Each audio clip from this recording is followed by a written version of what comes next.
ഇപ്പോൾ CBI കുറ്റപത്രത്തിൽ വാളയാർ പെൺകുട്ടികളുടെ മാതാപിതാക്കളെ കൂടി പ്രതി ചേർത്തിരിക്കുന്നു എന്നതാണ് റിപ്പോർട്ട്. ബിഗ് ബ്രേക്കിംഗ് വാർത്തയാണ്. റോഷിപാലും ശ്യാം ദേവരാജും തുടരുന്നുണ്ട്. റോഷിപാൽ, ഇപ്പോൾ ശ്രീ വിളയോടി വേണുഗോപാൽ ചൂണ്ടിക്കാണിച്ചതുപോലെ തന്നെ നേരത്തെ തന്നെ ആക്ഷേപം ഉന്നയിച്ചതാണ് CBI അന്വേഷണത്തിനെതിരെ. പ്രത്യേകിച്ച് നമുക്കറിയാം, പബ്ലിക് പ്രോസിക്യൂട്ടർ ഉൾപ്പെടെ നിയമിക്കുന്ന കാര്യത്തിൽ പരസ്യമായി തന്നെ അവർ രംഗത്തെത്തുകയൊക്കെ ചെയ്തതാണ്. ഈ സാഹചര്യത്തിൽ കൂടി വേണം നമ്മൾ ഈ കുറ്റപത്രത്തിൽ നൽകിയിരിക്കുന്ന ഈ വിവരങ്ങൾ, ഞെട്ടിക്കുന്ന വിവരങ്ങൾ, പ്രത്യേകിച്ച് ബലാത്സംഗ പ്രേരണ കുറ്റം എന്നൊക്കെ പറയുന്നത് ഒരമ്മയ്ക്കെതിരെയാണ് ചുമത്തിയിരിക്കുന്നത്. അവർ പീഡന വിവരം മറച്ചുവെച്ചു എന്നാണ് പറയുന്നത്. തെളിവെന്ത് എന്ന് ആ അമ്മയോട് തന്നെ ചോദിക്കുന്ന ഒരു സാഹചര്യം ഉണ്ടായിരുന്നു എന്നാണ് ഇപ്പോൾ ശ്രീ വിളയോടി വേണുഗോപാലും പറഞ്ഞത്.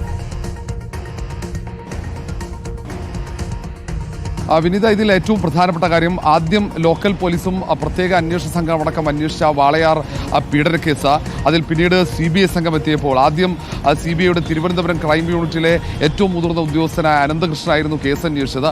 അന്വേഷിച്ച ആ കേസിൽ ഈ മാതാപിതാക്കൾ, അച്ഛനും അമ്മയും കേസിലെ സാക്ഷികളായിരുന്നു. അതിലാണ് ആദ്യഘട്ടത്തിൽ 5 പ്രതികളുണ്ടായിരുന്നു. അങ്ങനെ കേസ് മുന്നോട്ട് പോവുകയും ആ കേസുമായി ബന്ധപ്പെട്ട ചില ആശയക്കുഴപ്പങ്ങളുണ്ടായി. കേസ് CBI സംഘത്തിനെതിരെ മാതാപിതാക്കൾ കോടതിയെ സമീപിച്ചു. അങ്ങനെയാണ് വീണ്ടും ഒരു അന്വേഷണത്തിലേക്ക്, ഒരു തുടരന്വേഷണത്തിന് വഴിയൊരുങ്ങുന്നത്. ആ തുടരന്വേഷണ സമയത്ത് ആണ് DYSP ഉമ്മയുടെ നേതൃത്വത്തിൽ അന്വേഷണം ഏറ്റെടുക്കുന്നത്. ഇതിൽ സാക്ഷികൾ പ്രതികളാകുന്ന ഒരു സാഹചര്യമാണ്.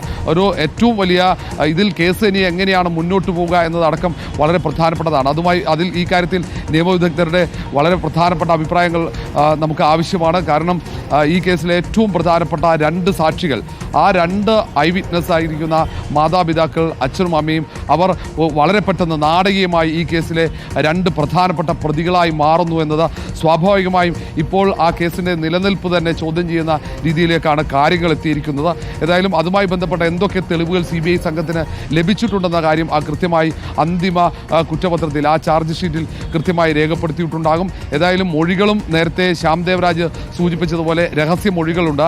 ഈ മൊഴികളും രഹസ്യമൊഴികളും അടക്കം വളരെ പ്രധാനപ്പെട്ടതായിട്ടുണ്ട് ഈ കേസിൽ. നിർണായകമായി നേരത്തെ ഈ മാതാപിതാക്കൾ തന്നെ നൽകിയ മൊഴിയിൽ ഈ പീഡനം നടത്തുന്ന കാര്യം, അതിൽ ഏറ്റവും 1-2 പ്രതികൾ പീഡിപ്പിക്കുന്നതായി, കുട്ടികളെ പീഡിപ്പിക്കുന്നത് തങ്ങൾ കണ്ടിരുന്നു എന്ന കാര്യം തന്നെ CBIക്ക് മൊഴി നൽകിയിരുന്നു. പക്ഷേ എങ്കിൽ പോലും ആ സാഹചര്യത്തിൽ CBI ആദ്യഘട്ട അന്വേഷണത്തിലൊന്നും മാതാപിതാക്കളെ പ്രതി ചേർക്കുന്നതുമായി ബന്ധപ്പെട്ട ഒരു തരത്തിലുള്ള ആലോചന പോലും നടത്തിയിരുന്നില്ല. കാരണം കേസിന്റെ നിലനിൽപ്പിനെ ബാധിക്കും. ഒരുപക്ഷെ നിലവിലെ പ്രതികൾ രക്ഷപ്പെടാനുള്ള സാധ്യത അതടക്കം കണക്കിലെടുത്ത് ആയിരിക്കാം ഒരുപക്ഷെ ആദ്യഘട്ടത്തിൽ പ്രതിപട്ടികയിൽ ഉൾപ്പെടുത്താതെ പോയത്. പക്ഷേ ഇതിനപ്പുറത്തേക്ക് അവർ ചെയ്ത കുറ്റമായി അന്ന് CBIയുടെ വിലയിരുത്തലുണ്ടായിരുന്നത് ഈ വിവരം അത് CBI പോലീസിനെ അറിയിച്ചിരുന്നില്ല എന്നുള്ളത്.